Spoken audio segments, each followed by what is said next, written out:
الحمدللہ وحدہ والصلاۃ والسلام علی من لا نبی بعدہ اعوذ باللہ السمیع العلیم من الشیطان الرجیم بسم اللہ الرحمن الرحیم ربی ادخلنی مدخل صدق واخرجنی مخرج صدق واجعلنی من لدنک سلطانا نصیرا۔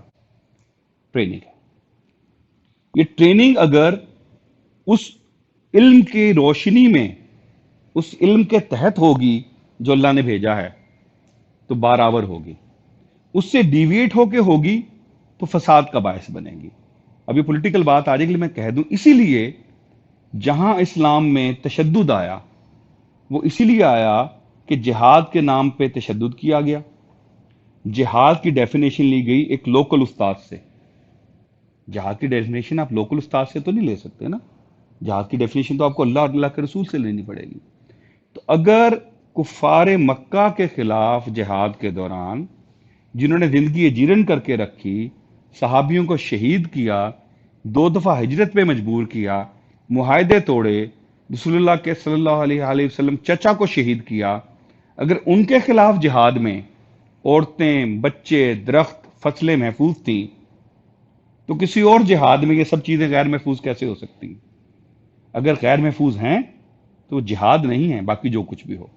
اس علم کی روشنی میں جب آپ ٹرین کریں گے لوگوں کو تو تب آپ اس قابل ہوں گے کہ اپنی فطرت کو اس مین فلکرم پہ، پیوٹ پہ رکھیں جو آپ کو اللہ کی طرف سے ملی ہے اور اللہ کی طرف لے کے جائے گی۔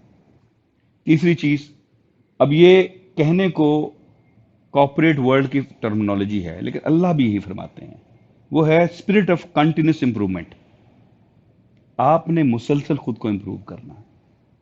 اس کا ثبوت کیا؟ میں پھر قرآن و حدیث سے لے آتا ہوں۔ کو وجہ ہے اللہ نے کہا دن میں 5 بار نماز پڑھنی ہے، کو وجہ ہے کہ دن کے شروع کا وقت جو ہے وہ نماز کے لیے مخصوص ہے، دن کے اختتام کا وقت نماز کے لیے مخصوص ہے، کہ وجہ ہے کہ ایک مہینہ پورا رمضان میں اللہ آپ کو جائز چیزوں سے روک کے رکھتے ہیں، کو وجہ ہے کہ اللہ آپ سے کہتے ہیں اپنے مال میں سے مجھے دے دو، اور اس کو قرض حسن کہتے ہیں۔ یہ ٹریننگ ہے، کیونکہ یہ سارے اینیمل انسٹنکٹ ہیں۔ عورتوں کی شہوات، مال کی شہوات، عہدے کی شہوات، انہی سے آزمائش ہے۔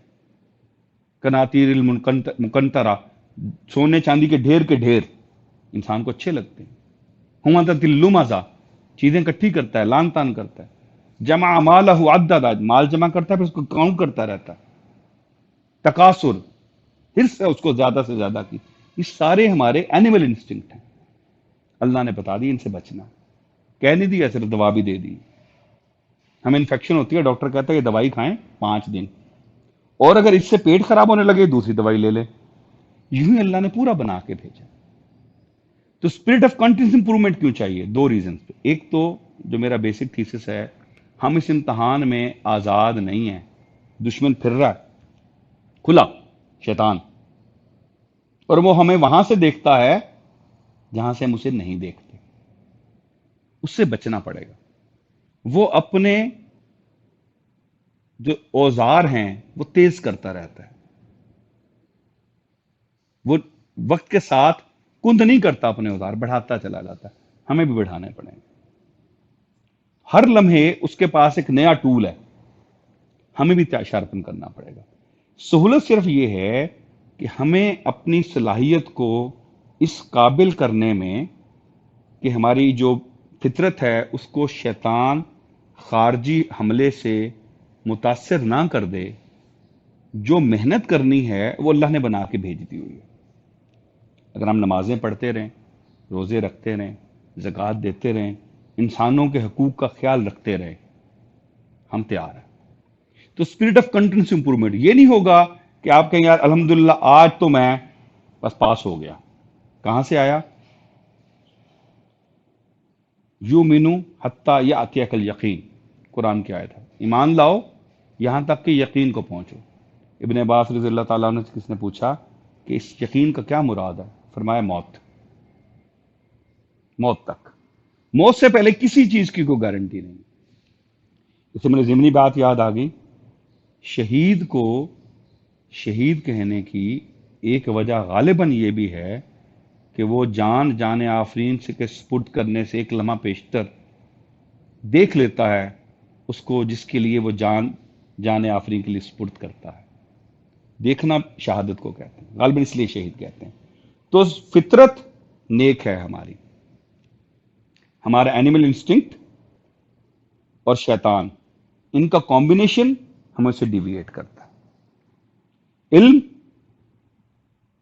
ٹریننگ اور اسپرٹ آف کنٹینیوس امپروومنٹ، یہ تین چیزیں ہیں جو آپ کو اس سے محفوظ رکھتی ہیں. ضمنی بات یاد آئی، آپ دنیا کے کسی بھی پروفیشن میں ہوں، یہی تین چیزیں آپ کو وہاں بھی کامیاب رکھتی ہیں. آپ انجینئر ہیں، ڈاکٹر ہیں، کاروبار کر رہے ہیں، پروڈکٹ ڈیولپر ہیں، آپ آئی ٹی کا بزنس چلاتے ہیں، آپ ای کامرس چلاتے ہیں، آپ چھوٹی سی دکان چلاتے ہیں، یہی تین چیزیں ہیں. اب کتنی خوبی ہے اگر ہم یہ چیز سمجھ لیں اور اس ایک اپروچ کے ساتھ، وہ گھسا پٹا جو جملہ ہے، دین اور دنیا دونوں سنوار لیں. جو ڈاکٹر مسلسل آنے والا علم حاصل نہیں کرتا وہ بھی نہیں چلتا. جو بزنس مین آنے والے وقت کے علم حاصل نہیں کرتا، اس کا بزنس بھی نہیں چلتا. اور جو کرتا ہے اس کا بزنس آگے نکل جاتا. تین چیزیں کر لیں، فطرت پر بھی اپلائی کریں، وہاں گائیڈنس اللہ اور اس کے رسول سے لیں. ذاتی زندگیوں پر دین کے علاوہ بھی اپلائی کریں، اور وہاں عام ماحول سے لیں. انشاءاللہ آپ دنیا میں بھی کامیاب ہوں گے اور آخرت میں بھی کامیاب ہوں گے. وما علینا الا البلاغ المبین.